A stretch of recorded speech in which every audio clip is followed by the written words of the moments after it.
Picked up by Westbrook. Westbrook on the return. Here comes Westbrook. He's got a lead. Here comes Westbrook. He gets by. Brian Westbrook going all the way. Touchdown, Eagles. Touchdown, Jackson Smith, the catch of the year. Rivers' throw is intercepted by Leonard, and the Jets are set up in the red zone. Deshaun Jackson gets a block. Are you kidding? Deshaun Jackson still not in, and now in for the touchdown, no flags. Welcome everyone to the Code Green Radio Show on WNJC 1360 AM. I'm your host, Rich Wilhelm. Joining us tonight is wide receiver Jeremy Kerley of the New York Jets and our fantastic writers, Craig Gorbunoff, Alex Hand, Frankie Vittorini, John Hazlett, and Joe Perry. The show, as always, is sponsored by Apollo Auto Sales, D. Miller & Associates, and, of course, interstateofgreen.com. Be sure to follow the show on Twitter at CodeGreenYSR. The YSR stands for Yahoo Sports Radio, in case you forget. Tonight on the show, we'll be talking about the recent push by the Eagles to resign Sam Bradford. We're going to be interviewing Jeremy Kerley about the success of last year and what he expects this year. We'll also be talking about the clothing brands he's putting on the map. In our Fan Digs debate of the night, we'll be discussing whether the Jets should sign Muhammad Wilkerson to a long-term deal or simply trade him away after franchise tagging him. We're going to touch on an unhappy DeMarco Murray and what he's worth to other teams. And then we're going to end on recent Jets and Eagles transactions. Let's start tonight with Alex. Please explain to everyone out there who's not familiar what's going on with Sam Bradford and the Eagles right now. Well, the biggest issue right now was originally for the Eagles organization, whether or not you want to bring Sam Bradford back. He didn't play spectacularly well in Chip Kelly's system.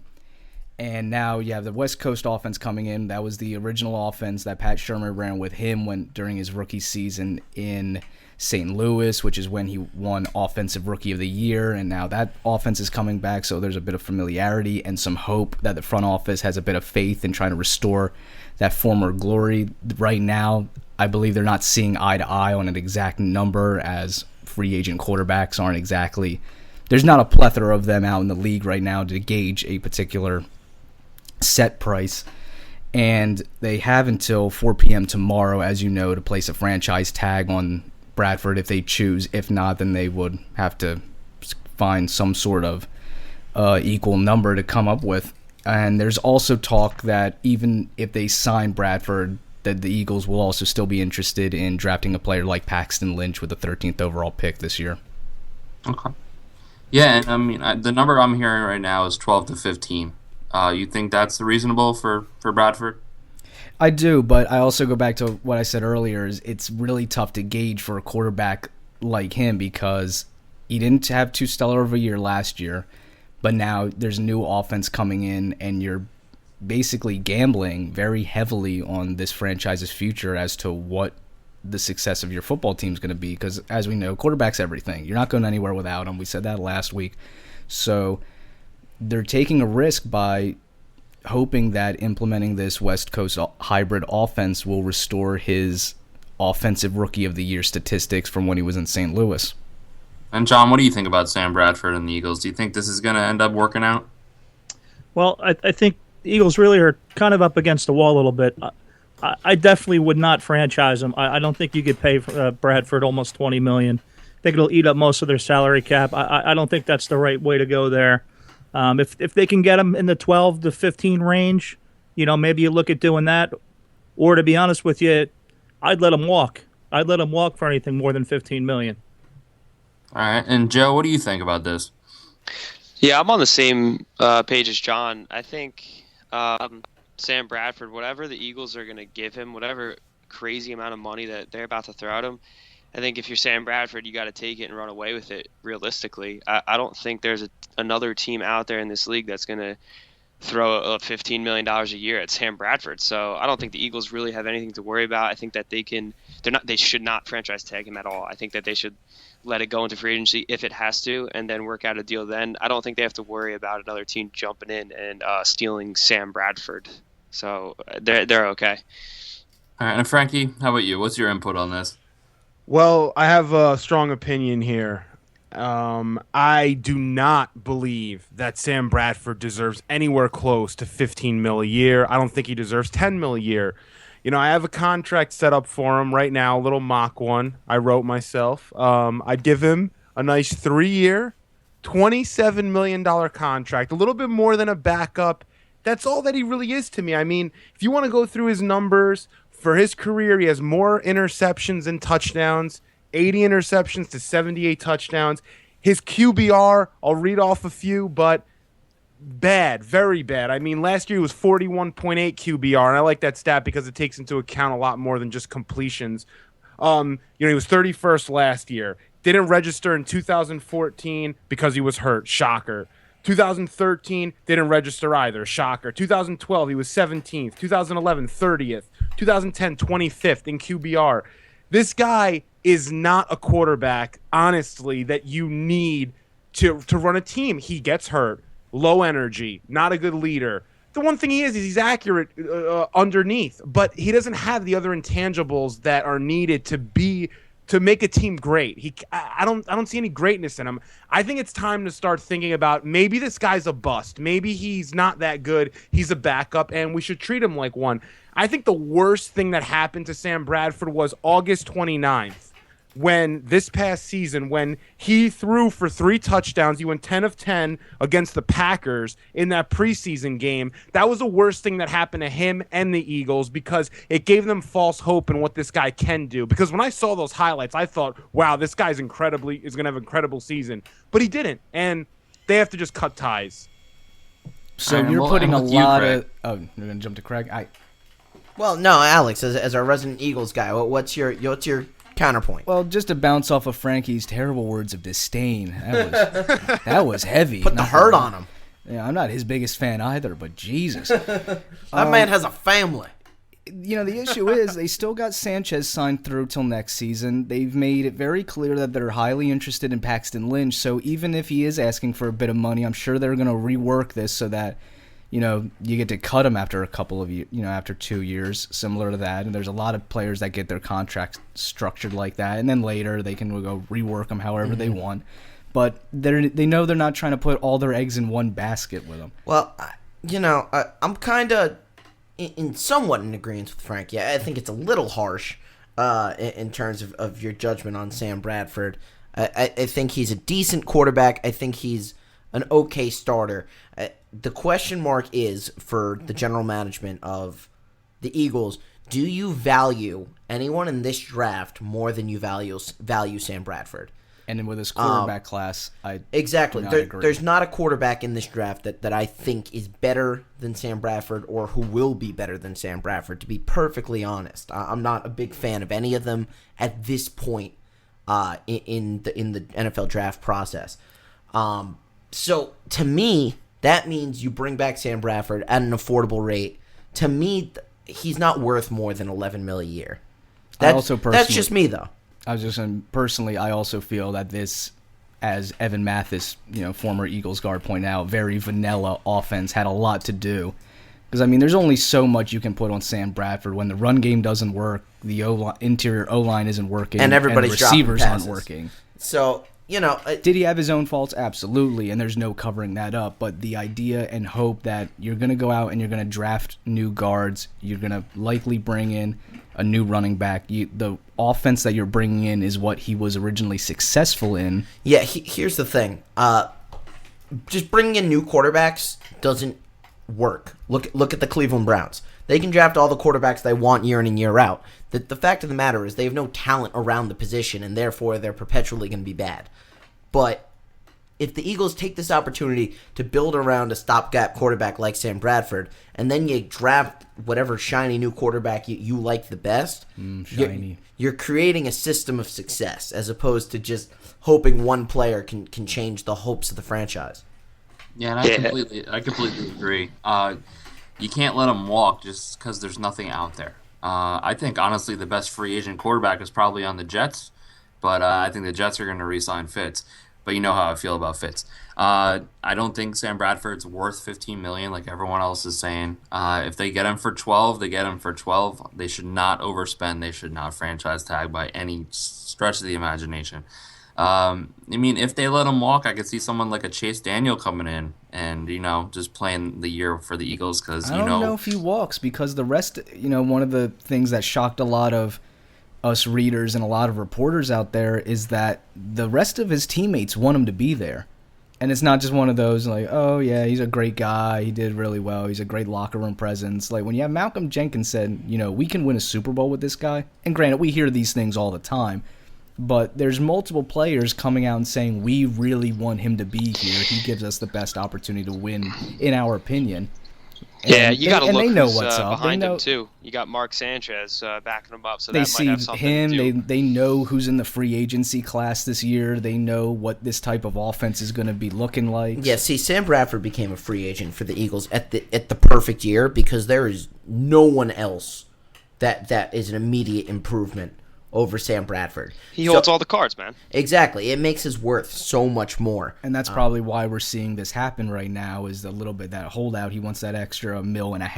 And he'll probably end up getting it. Yeah. But at the end of the day, does the extra couple of million really hurt the Eagles' chances? After doing everything else, what they did to the offense, no. Exactly. Yeah. So he might be worth the extra $3 million so that you have a decent quarterback in there and not have Mark Sanchez or a rookie who's not going to pan out. You know who I'd bring in if I was the Eagles? Interestingly enough, I know he's 40 years old, but I'd bring in Matt Hasselbeck.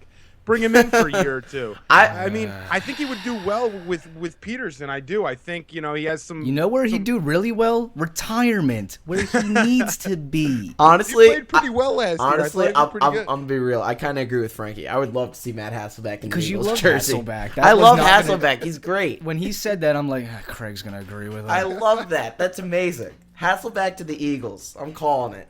Rich, what are you feeling? I mean, I think you should re-sign Sam Bradford, but like I said, I'm being completely honest. If they want to bring in a Chase Daniel, I think Chase Daniel can be a stopgap too, if given a chance. What it comes down to with Rich. What it comes down to real quick too, are the Eagles ready to win right this second, or are they ready to just bulldoze this whole thing over and try to start fresh with Doug Peterson? I don't know the answer to that. Well, from a player's perspective, they're always ready to win now. I don't think there's any team in the National Football League that doesn't believe The Browns cannot believe that they're ready to win now.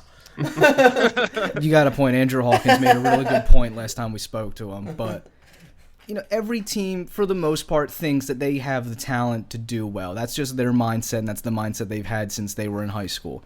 From a front office perspective, yeah, there might be some issues to fix. The secondary isn't solid as most playoff teams are. You just lost D'Amico Ryans. You're switching to a new defensive front. You have all these different questions, not to mention that there isn't a clear-cut quarterback. So if they feel that Sam Bradford's going to be the guy to win now, then yeah, they'll probably give him the $15 million. Yeah, and Alex, you just talked about D'Amico Ryans. We're gonna talk about that later in the show. But we're on such a roll right now. I'm sorry I got to stop us real quick. But we're going to take a short break to have a word from our sponsors. You're listening to the Code Green Radio Show on 1360 AM WNJC, Yahoo Sports Philly. Why buy new when you can buy pre-owned? Skip the depreciation. At Apollo Auto Sales, they have over 220 cars ranging from $40,000 all the way down to $2,000. Yup, you heard that right. $2,000. Visit ApolloPreowned.com or call 856-881-2869. That number again is 856-881-2869. Ask for Jesse. Apollo treats you like family.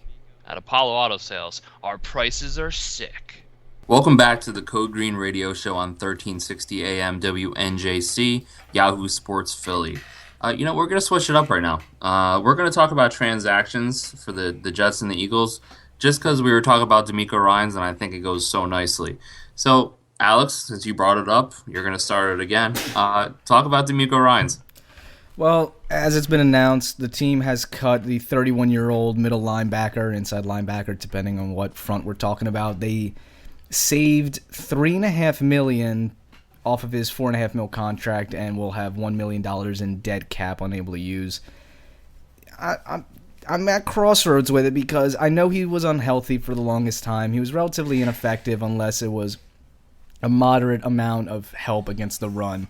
and just being a veteran coach on the field presence as far as breaking down the defense and helping the younger guys come in.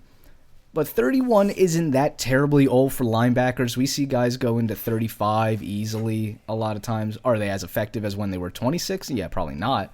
But when you have a coach on the field and you only save $3.5 million, it's kind of a question mark. It's like, okay, now was it really that worth it? In my opinion, switching to this new defensive scheme where you only need one middle linebacker and the emergence of Jordan Hicks, I feel that it was better for the team as a whole to go about that way. Yeah, it's just after he tore his Achilles, I think that's when it started going downhill. But the thing that I was hearing on the radio is they're switching into the front that he's more comfortable with. And that's the most surprising thing to me of why he was cut. I think he would be more comfortable under Doug Peterson than what he was under Chip. But I guess just because of the unhealthiness and his age and everything, and they were so strapped on the cap, it's just something they had to do, which is good for a new coach. And then the thing with at the position is they have Kiko Alonso, who did incredible under Jim Schwartz's defense in Buffalo. Yeah, so like I said, Jordan Hicks and Kiko exactly. there. So you're going to keep 3 top shelf or very, very good middle linebackers. Well, when you yeah, have a handful of other issues. What it came down to was you were spending $4 million on a player who barely played and, quite frankly, wasn't necessary anymore. So they saved what little cap they could by releasing it. Which is smart. And that's the point. And John, what do you think about D'Amico? You think D'Amico was let go too soon, or you think it was the right choice? No, I think it was the right choice. The Eagles basically made a cut from a position of depth, saving the money towards the cap. The NFL is a business. Because things like this happen to guys like D'Amico all the time. D'Amico is Mufasa, but Hicks is Simba, and Simba's ready to take over, right? Exactly. Basically what every Eagles page had written up, and that's the biggest issue, on my perspective, and just for clarification purposes. As a fan, you're disappointed when you see something like that happen, where you have such a leader and such a great guy that's on and off the field leave. But like Craig said, you got Kiko and Jordan there that are both going to be fighting for the position 50-50. So what is the real purpose of spending $4.5 total million on a player that's only going to have like a part-time role? Yeah, absolutely. And Joe, what do you think about this? Yeah, I'm in agreement with pretty much all you guys here. I have no issues with the release. The fans are going to be upset. He was a fan favorite. He's been there, it feels like forever. But like you said, Rich, that Achilles, that's tough for anybody to come back. I don't care how old you are. He's a 31-year-old linebacker. So, yeah, I'm totally fine with it. They're deep at the position. Why, like Craig said, why spend $4 million on a guy that isn't really seeing the field? Eagles are going to be just fine. And we'll end with Frankie. Yeah, I like D'Amico a lot. I always did. I was actually a big fan of his in Houston. He had great years, though, in Philly, especially his first 2 seasons. It just seems like with age and injury at this point, the NFL is becoming a game that's really fast. A lot of teams are passing the ball even upwards of 70% of the time.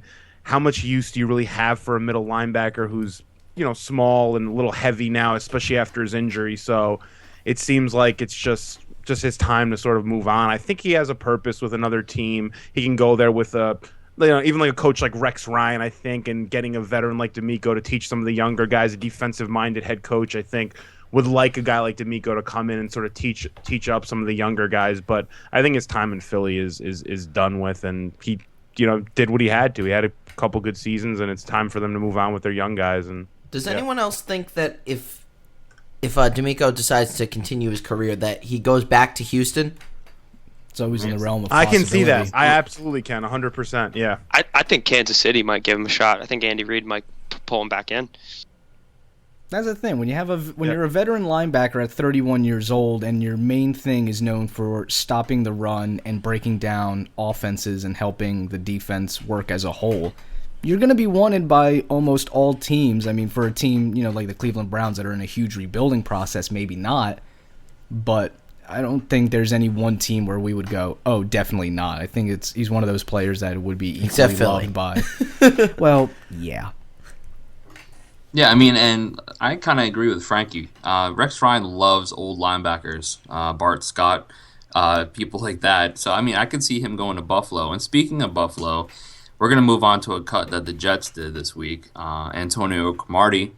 I think it was probably the most logical cut that all of us can think of because it was $8 million saved immediately.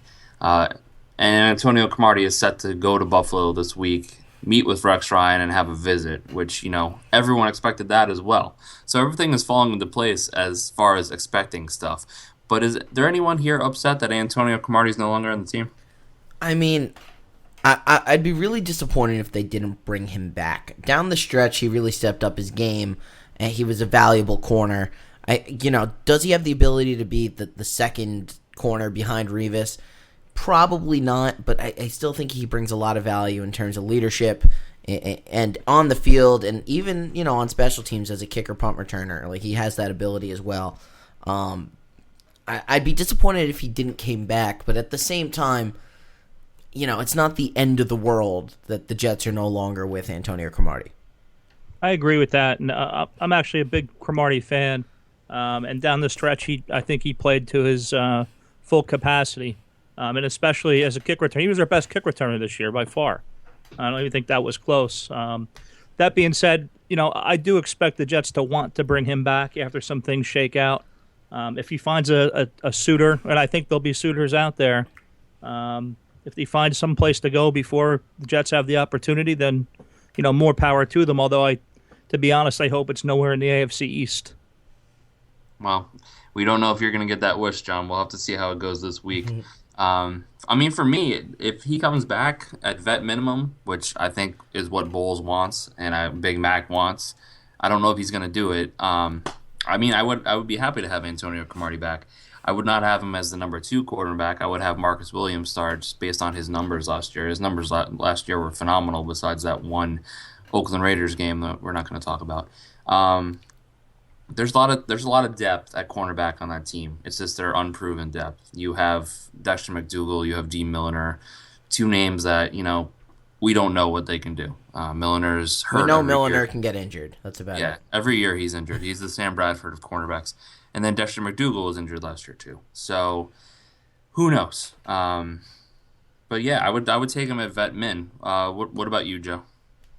Yeah, Rich, I'm 100% with you on this. I loved the cut from a salary cap standpoint, but I hated the cut from losing, a talent like Antonio. But I want him back, just it's got to be at the right price, because I think the guy behind him, Marcus Williams, is an absolute ball hawk, and he was hurt for a third of the season, and he still led the team in interceptions with like 6 or 7. So I think he's more than ready to take over the number 2 role. So the money's got to be right for Cromartie. I love him, but if he wants an outrageous amount, which is a little bit more than vet minimum, because he's not really worth that anymore, then I say no. I say, you want to go to Rex Ryan and the clown show over there, go to Buffalo. Well, that might burn us. I don't want him to go in the AFC, just like John said, because he can come back and play like the second half what he did with the Jets. Go ahead, Frankie. Oh, no, I'm saying that's fine. I hope he goes to Buffalo. Not to be Mr. Negative today. I've been a little negative, I feel like, on a lot of topics thus far. But we've only had 2. Yeah, well, yeah. But I'm not a fan of Cromartie. I don't know why. I've wanted to like him. I've tried to. Something about him I just don't like. I think at the line, he gets beat sometimes. He tries to do this little grab at the line of scrimmage when guys are, separating off of him initially. Has trouble tackling. Leadership-wise, I'm not sure how good of a leader he is. I mean, he's got a lot of personal stuff going on. I don't know. I never liked him. And I looked at what Arizona did. They had him for 1 year, got rid of him right away. I mean, San Diego couldn't wait to get rid of him. We got him back, and then last year he didn't really do anything. I mean, he had one fumble. He was injured from the get-go of the season, though. Yeah, I know, but he didn't have an interception all year. I mean, you have to – Cromartie's game is getting picks. I mean, it's getting picks, getting big plays. He's not the type of corner that's going to just, shut somebody down. So – he just wasn't finding his way to any turnovers, even lucky ones. I mean, great defensive players, I feel like, just put themselves in a position to get a tipped ball or get an interception or, force a fumble. He just doesn't do that. I don't know what happened to him, but it doesn't seem like he puts himself in a, like a guy like Tyrann Mathieu. I'm not comparing, but you look at a guy like that, he always finds his way to a football. Always. Like, he just knows. He has a knack for it. It feels like Cromartie, after how many years? 10 years in the league, he's still doesn't have a knack for where the ball is, and just kind of, I don't know. I don't know. I'm not a huge fan of his. I think, yeah, Frank, I think some of us are looking at this with our Jets goggles on, remembering the days where Cromartie and Revis were the 1-2 punch back in 09 and 10. Yeah. These guys were shut down. But you know what? It's not that time anymore, and you got to see him for what he was. He was hurt, yeah, and the second half was good. He had a good second half, but he's not getting better. He's only going to get worse from here on out. And so, if the money's right, then bring him back. But if not, it's okay. I mean, I know injury is a huge argument to this point, but the rest of that secondary was pretty banged up too. So you got to weigh out your options as to, okay, if they bring him back, and if they don't, what is that strain going to put on the draft? My thing is that Cromartie is not an injury-prone player. This isn't a problem throughout his career. He had an injury this year, and it affected his play. And down the stretch, you saw him be a pretty good shutdown corner. I wouldn't say he shut down everybody, but I'd give him a B-plus grade. Like, he had a pretty darn good season. And good corners are pretty hard to come by. And we'll know a lot more next week because the visit with Buffalo would have already happened. But, I'm sorry, guys. I gotta end it because we're having Jeremy Kerley come on the show right now. We're going to take a brief break so our sponsors can get a word in, then we'll be right back. The Shore Conference, located in Ocean and Monmouth County, New Jersey, is home to some of the best high school sports in the country. Yet finding reliable news and analysis has always been difficult. Not anymore. Head over to njsportsreport.com to stay up to date with everything in the Shore Conference. Written by the fans for the fans. Hey Craig, have you heard about this new company, the Sports Gaming Association? No, who are they? Well, they host esports events, and they're starting their own sports news network online. You know how you're always telling me how great you are at Madden and NBA 2K? Of course, my game is top notch. Well, now you can prove it. Go to sportsgamingassociation.com and check out their schedule. They're adding new events every day. Oh yeah, I'm definitely going to check that out. While you're at it, you can buy authentic jerseys there too. That way you can represent at your next event. They have events coming up in Milwaukee, Chicago, Philly, and Harrisburg, plus more coming soon. Check them out at sportsgamingassociation.com. Welcome back to the Code Green Radio Show on 1360 AM WNJC, Yahoo Sports Radio Philly. We are proud to have Jets wide receiver Jeremy Kerley on the show. If you're not familiar with Jeremy Kerley, you're not watching television. He has been a fan favorite of ours for a while now. He does a lot for the team. Not only is he a wide receiver, but he's a punt returner, he's a kick returner, and he used to be a quarterback if you watched him in college. So, Jeremy, tell us a little bit about the success that the Jets had last year, and what do you think the Jets are going to do this year? We had a great success. Comparing the last 4 years to this last year that we just had. It was good to finally be in a winning column. 10-6 season. We weren't where we wanted to be, but we ended the season off I think pretty good. What's coming is definitely a team that's playing real good now, and it seems like for guys that's new guys playing in key positions, the team is coming together and it's looking pretty good. So get another off season together. These coaches they're doing a great job, man, and there's no telling what we can be, man. Yeah, and Jeremy, how is it working with someone like Brandon Marshall? I know it's got to be a huge step for you. Just having a mentor like that in the locker room, how does that feel? I think it's good having a guy like Brandon and a guy like Eric, a guy like Revis, a guy like Ryan Fitzpatrick. Because those guys are they're coaches along as being players. So it's a lot of the things that they do. You don't even have to necessarily sit down and talk to them. You can just watch what they do and watch how they carry themselves. And it says a lot about them. So, they're good people to mimic, to watch and, try to mimic your career on them. And, I'm glad I'm with them. Yeah, absolutely. And Craig, what do you have to ask Jeremy? Yeah, Jeremy, you mentioned before about the coaching staff. What are the differences between playing for a coach like Rex Ryan and now playing under Coach Bowles and Coach Gailey? What's sort of the differences in approaches, and how do you think that translated to a more efficient offense this season?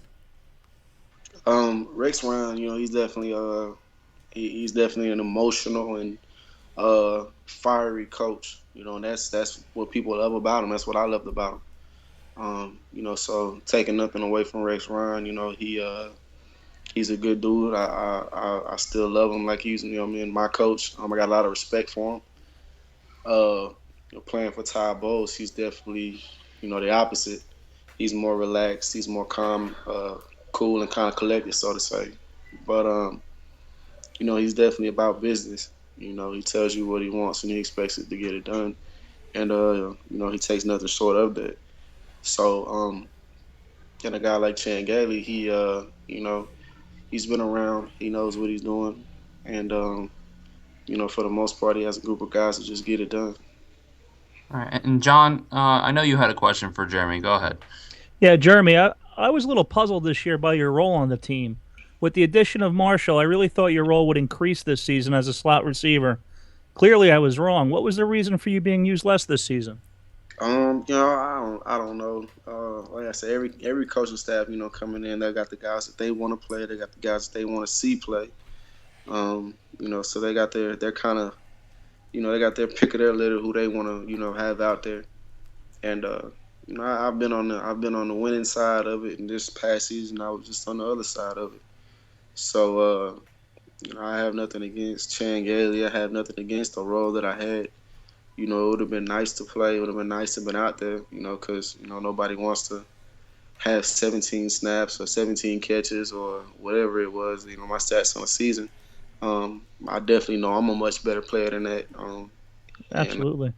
I think that's you know, that's what I got paid for, you know. But like I said, man, it's a totally different group of coaches, totally different group of everything. So, yeah, it was just different this season. But like I said, man, I don't knock anyone for, you know, how it went down or what my role was. You know, I don't take nothing away from myself. I know who I am. I know what I can do. I've proved this not only just throughout my NFL career, but college and high school. So, you know, I'm not worried about, you know, what's to be or what was or what might be. You know, I'm myself. I'm Jeremy. I'm going to be Jeremy until the day I die. So, you know, I sleep good at night knowing that I know how I am. And you're a class act, Jeremy. Absolutely. Last thing for me, and I'm just going to bust your chops a little bit here. Watching you as the punt returner this year, I thought you were trying to break a record for fair catches in a season. Is that something that the coaching staff asked you to do, or is that just based on your read of a certain punt? This year? No, you talking this about year. Nah, you talking 2013. I think I broke the record for fair catches. Yeah, man. I'll tell you, I looked at your stats, and it only said you had 19 for the year this year. And I swear to you, by week 3 or 4, I thought you had it more than that. Nah, man. I with my role being as limited as it was on offense, I tried to take everything. I wasn't trying to fair catch nothing this year. I got you. If anything, I mean, a lot of people understand, you know, when you know, guys punting the fringe or they punting in the red zone, and you know, you're standing on the 10-yard line trying not to let the ball go in the end zone. Yeah. And, you know, a lot of people don't understand what exactly is the goal and what's supposed to be done right there. You know, they see you fair catch the ball on the 10 or whatever, and they think, you know, oh, that's an opportunity. Anytime that you can get the ball back for the offense, that's just as good as a first down, or that's just as good as an interception, man, because every possession is crucial. So, but yeah, man, 2013, I want to say I had like 100 fair catches. Yeah, 38. I looked at it. Oh, All that matters is you didn't muff the ball. I had 38. Yes, and you didn't muff the ball. That's right. Yeah, no. fair I catch was is on- the first down. I was the only guy. I won't say the only guy. I had a huge role at receiver that year. I had something like 800 yards receiving on 50-something catches, but it just seemed like I was always like 50 or 60 something snaps a game at receiver. So, man, I was trying to save that energy. Absolutely. Jeremy, the other team that we cover is the Philadelphia Eagles, and they had just recently cut D'Amico Ryans, who has been known to be a coach on the field as well as a veteran leader. You mentioned that Ryan Fitzpatrick was like a coach on the field. Do you feel players like that are irreplaceable for a football team? Yeah, I really do. Those guys are I wanna make a good comparison. those guys are the kings, as far as playing checkers. When they get crowned the king, they're one of the most important pieces, on the checkerboard, making move every which way and every angle, and you got to watch out for them. So that's kind of what I see Ryan Fitzpatrick is. It's not so much as his ability, to make plays or whatever, but it's just his knowledge that he gives to a lot of guys. It's good playing with somebody who, knows the game of football to the extent that he knows the game. And, it's like I say, knowledge is contagious, and those little intangible things is what makes him, I think, in my opinion, what makes him elite. And, he's really, the last of a dying breed. You don't see those type of quarterbacks. Not to take anything away from, these guys these days, but he has a lot of good qualities about him. And Jeremy, take us through the off-season life of an NFL wide receiver. So often we see players like you on the field and game time, Jeremy Kerley. But what's Jeremy Kerley like off the field? Man, Jeremy Kerley, I'm a family man. I don't want to see nobody. I don't want to talk to nobody. I'm doing this interview for y'all because my homegirl told me that. Nah, I'm playing, man. Yeah, I'm a family dude, man. I want to be around my babies. Like I say, like you say, during football season, it's hectic. You waking up at 6 a.m., you're not getting home till 6 p.m., and that's on a good night. That's on a good day. Yeah, so, anytime you're a family man, but you're also an entrepreneur, obviously, starting so many companies on the off season. Why don't you talk a little bit about JK11 and DYM? JK11, I'll talk about that first. It's definitely something that I feel it's my way to connect with the fans. It gives them an opportunity to kind of wear my gear, see where I'm coming from. And I'm putting a lot of time, a lot of effort into it, as well as whatever I do. And, I just hope I can get the support and the love from everybody. I hope everybody likes it. It's for everyone. As, time goes along, I get more and more gear, suited for everyone, kids, women. We have a couple of things for women now. I think a couple of shirts. But it's something that I'm serious about, and I hope everyone catches on to it and likes it. DYM, Dime, it actually stands for Deshaun, Imani, and Malai. Those are my kids' names. So I guess that kind of gives you that view on a family man and how I am. So, but it's a jean company. It's I don't think a lot of athletes are into jeans. I see a lot of guys in shirts or shoes or this and that, but not a lot of guys are in the jeans. So it was something that I figured it was something different that people would kind of hopefully trend to. And good pair of jeans are hard to find. That is very true. I feel like a good pair of jeans is almost like a good pair of shoes or something. Like you want to show it off. So, Jeremy, that's a great clothing line idea. I'm gonna have to check that out. I just want to bring it back on the field real quick for one more question for you. So you guys were so close to getting into the postseason last year. I thought if you guys could get in, you guys could do some serious damage. So how close do you think this New York Jet team is from becoming AFC contenders? And what do you guys have to do as a team to get to that level this offseason? I think one of the main reasons that kind of kept us out the playoffs this year, and I kind of hate to say it because I'm one of those guys, like it is what it is, but I think it was injuries, kind of hurt us, early and late. The Philadelphia game, I definitely feel like we could have won that game.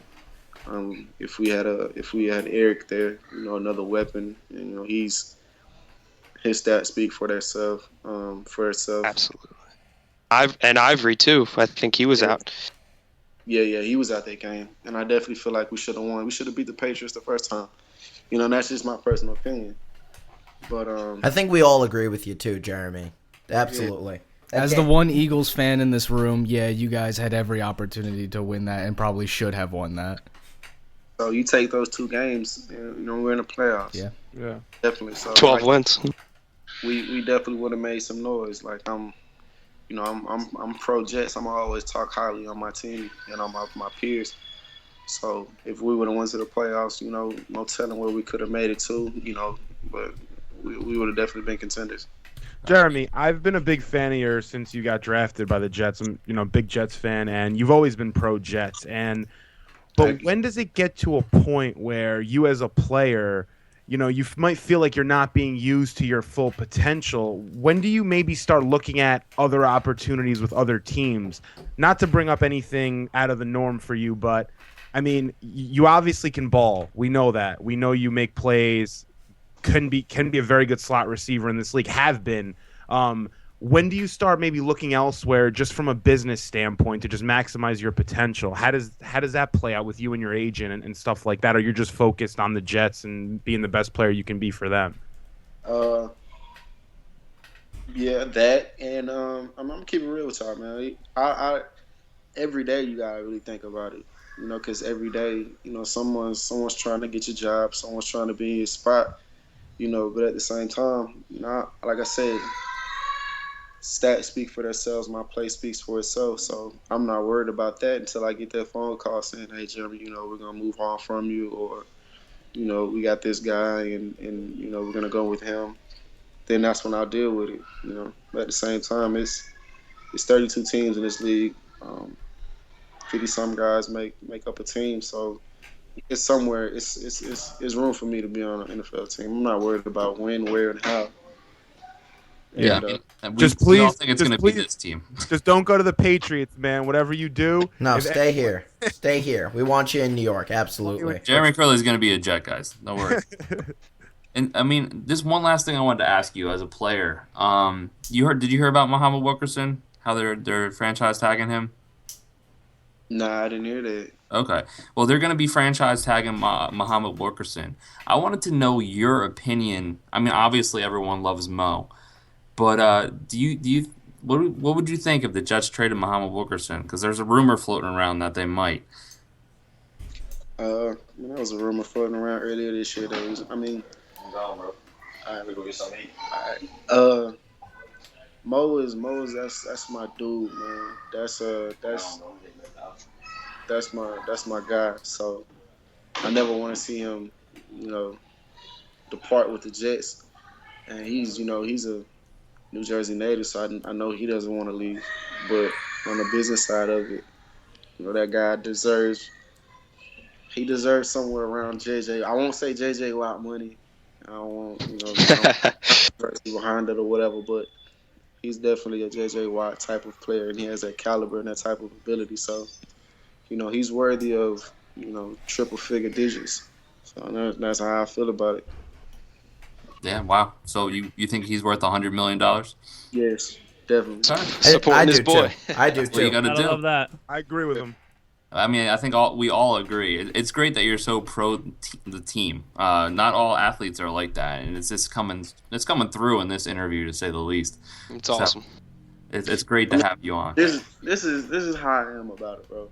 I can talk down and I can talk negative about this team and what I felt like they did to me this year, or the opportunities that I felt like I should have had. But at the same time, that only hinder my opportunities and my abilities for what's up to what's coming. And at the same time, it's this team and this organization is a team and an organization that gave me my chance to get my name out there.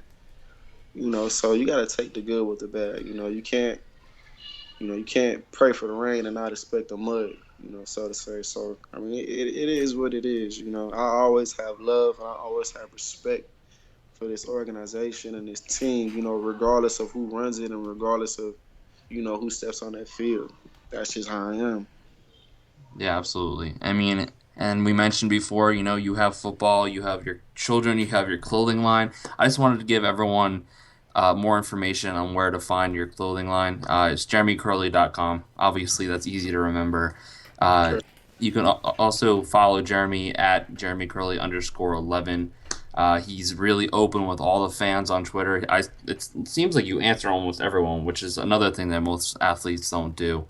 And Jeremy, do you want to add anything about anything we talked about? Nah, you guys touched on pretty much everything. Like you say, Dime Jeans is coming. It's something that's in the productions right now. So, hopefully it'll definitely be up and going. I'm expecting this year. JK11 is, the clothing line that you can find on JeremyKerley.com. Going there, I think the prices are reasonable. It's not too They're outrageous. great. I'm looking right now. It's like $40 for a sweatshirt. That's great pricing. That is a great price, yes. Yeah, so y'all guys go in there and have fun with it. Like I said, man, it's something I'm serious about, so love and support. That's it. And we will continue to promote your product. Look for a banner ad for JeremyKerley.com on interstateofgreen.com because that's going to be on tonight. And also, if you want his jersey, like I have his jersey, you can go to NFLshop.com because there's tons of them there. You got to rep your team like he reps his team, and it was great to have you on, Jeremy. Man, appreciate it, man. Thank y'all. Why buy new when you can buy pre-owned? Skip the depreciation. At Apollo Auto Sales, they have over 220 cars ranging from $40,000 all the way down to $2,000. Yup, you heard that right. $2,000. Visit ApolloPreowned.com or call 856-881-2869. That number again is 856-881-2869. Ask for Jesse. Apollo treats you like family. At Apollo Auto Sales, our prices are sick. Welcome back to the Code Green Radio Show on 1360 AM. We just had a great interview with Jeremy Kerley. He's so open and honest, and not a lot of athletes are like that, like we mentioned in the radio interview. Unfortunately, because of the interview, it went a little long. We're going to be talking about DeMarco Murray next week, but we're still going to have our fan digs debate of the week. It's going to involve Muhammad Wilkerson. Like I said in the beginning of the show, they have franchise tagged Muhammad Wilkerson, and now the question is, do they sign him to a long-term deal or do they trade him? And that's the debate. I'm going to start this one, guys. Looking at the salary cap right now, it's very, very not good, to say the least. Obviously, the Jets haven't made any cuts. They haven't done any restructuring, and we know that Big Mac is going to do all that. But that's the thing that has me on the fence. If the Jets had money, I would say without a doubt, let's sign Mo long term. Let's give him that $100 million, like Jeremy Kerley said, because he's one of the irreplaceable people. But based on the salary cap this year, if we're looking at a team like the New York Giants, who have the 10th overall pick, even though I know a lot of you guys don't want him going to the New York Giants, me included, you got to look at that. I think anything past 15 is not worth it, but if there's a team in the top 15 willing to trade for Muhammad Wilkerson, I think you might have to pull the trigger just based on the salary cap. You have Leonard Williams, you have Sheldon Richardson, and if you trade him, then you can keep Damon Harrison, who is another piece of the puzzle that is great against the run. So, I mean, I'm going right now, if I'm going to pick a side, I'm going to say tag and trade. And whoever has tagged in long term, you can go next. Here's the thing, and I'll jump in, because in terms of tag and trade, what you're looking for is you're looking for picks. And quite frankly, in this year's draft, I don't like anyone. I don't think there's anyone as good as Muhammad Wilkerson. Even outside, maybe Laramie Tunsil. What, we're going to get the number 1 overall pick for Muhammad Wilkerson? I don't think so. So, honestly, there's no one to me worth it in terms of trading. Maybe if you're going to get some lights-out young player, but, who's going to do that? Who's going to trade, their star player for Muhammad Wilkerson? Again, I don't think that's going to happen. So, you tag them. You figure out the money. Good GMs are very creative with the cap number, and you keep Muhammad Wilkerson for a long-term deal. I think the guy to tag and trade is going to be Sheldon Richardson next year. I think Sheldon Richardson puts up big numbers. Teams are going to want him. You tag him, and you ship him out of here because he's going to be a character concern. But to me, good. Figure out the money. They should be able to do something creative to get Muhammad Wilkerson under contract for the next couple of years, and he's a guy you build defenses around. Honestly, I'd rather keep Muhammad Wilkerson than Damon Harrison. As much as I love both players, if it came down to picking one over the other, I'm picking Muhammad Wilkerson. That's just me, though. Someone else, feel free to prove me wrong. Well, I mean, I'm just gonna bring up what everyone's talking about, and I don't agree with this at all. But if you talk to all the pro scouts and everyone out there, they say that Sheldon Richardson is an irreplaceable player. It's not Muhammad Wilkerson, it's Sheldon. And for some reason, it seems, 100% that's how it goes.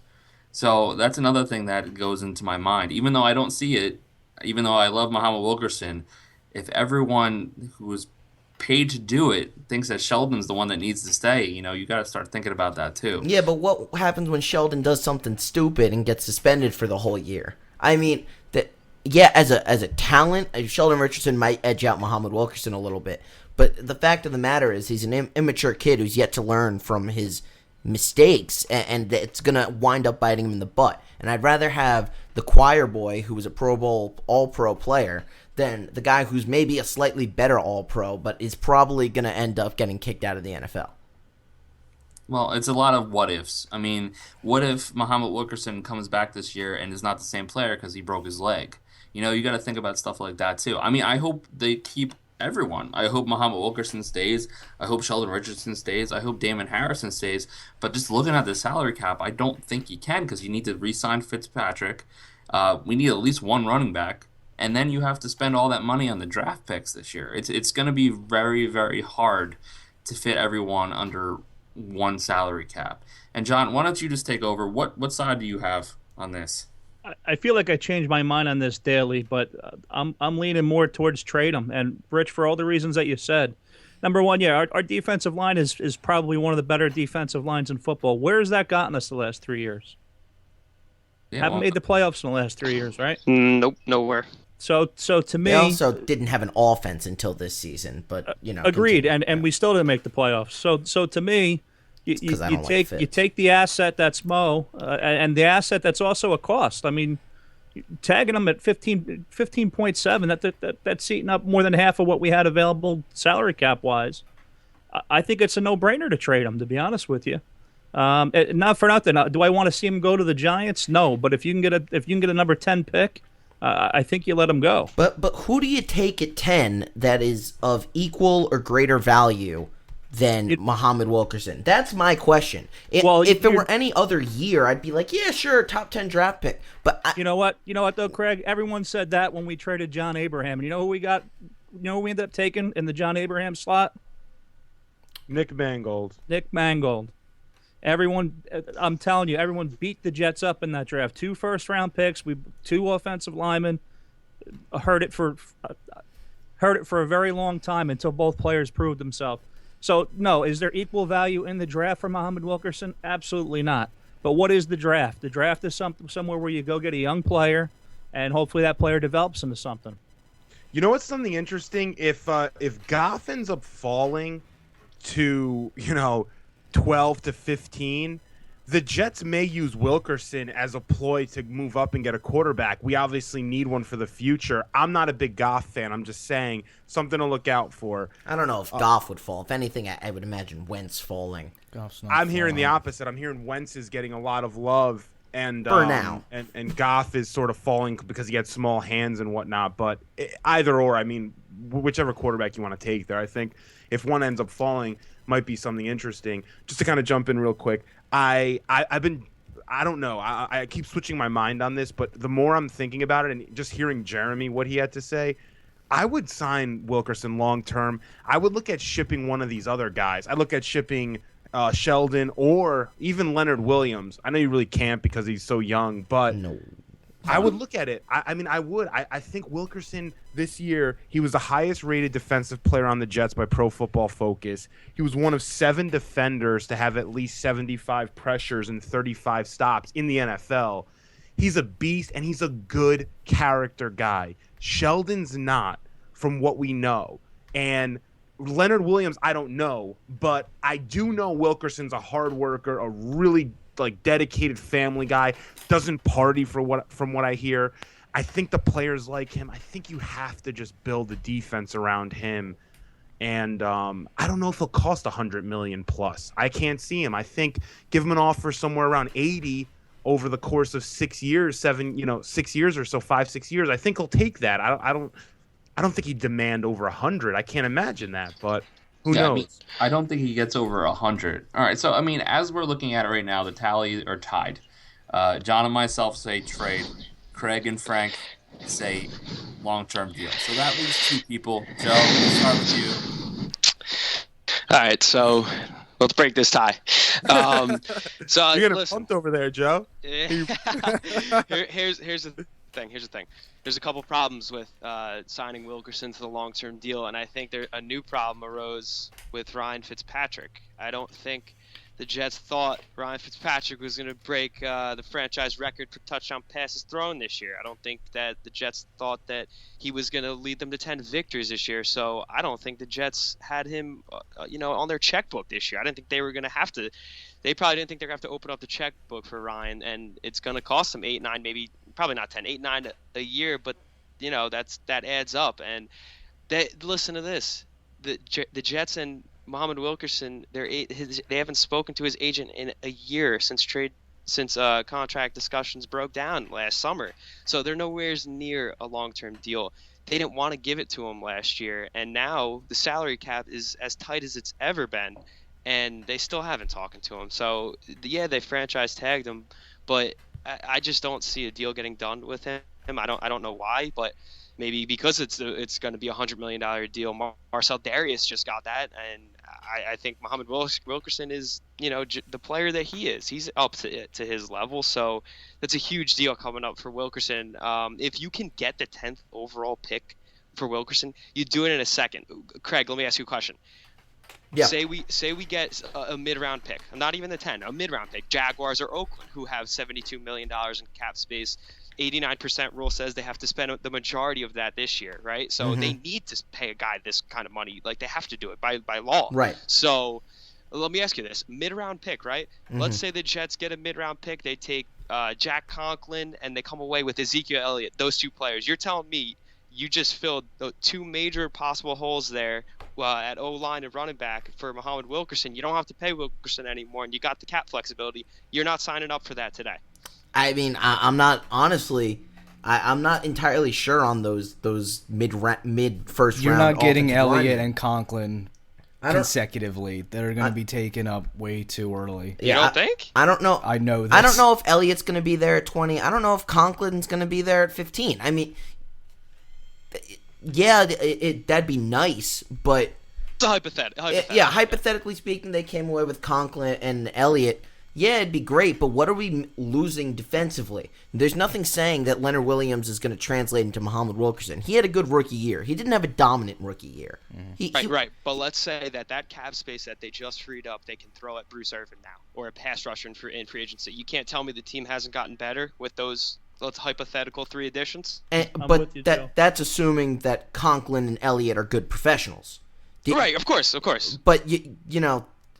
What do we see out of how many first rounders are, all of them good? I mean, the Jets a couple years ago had 2 first round picks. Sheldon Richardson's pretty good. D. Milliner's a bust. That's why I agree with John. I think if you do the trade, the day of the draft, because then there is no what ifs. If the players you liked are already gone, you don't take the risk of sitting there on your hands saying, "Wow, why did I do this?" If they trade him on draft day, it opens so much more doors. So I mean, if we're doing a debate right now of trading him before the draft, I'm gonna go on the other side.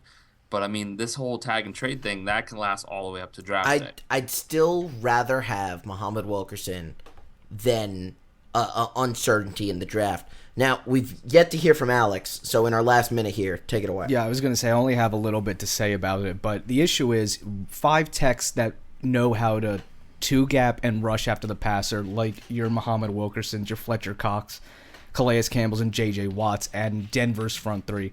Those are rare goodies that don't come around very often. So, yeah, you could trade them away, and Sheldon Richardson might go, and I don't know what you plan on doing with Snacks, but the linebacking core isn't the strong suit of this defense. For the longest time, it was the front 3. So understand that if you give him up and say, oh, we'll just go get a later round guy that can just 2-gap and play the scheme, okay, well, now you don't have a pass rusher. So in my opinion, you give this man his money because that's a huge part of your defense. Yeah, they have two of those guys though, with Leonard Williams and Sheldon Richardson. They best out of all three of these guys. We could debate this all day, but we're pretty much out of time. Yes, and just like Craig said, we are out of time. We ended on a tie, and remember, bleed green or don't bother bleeding.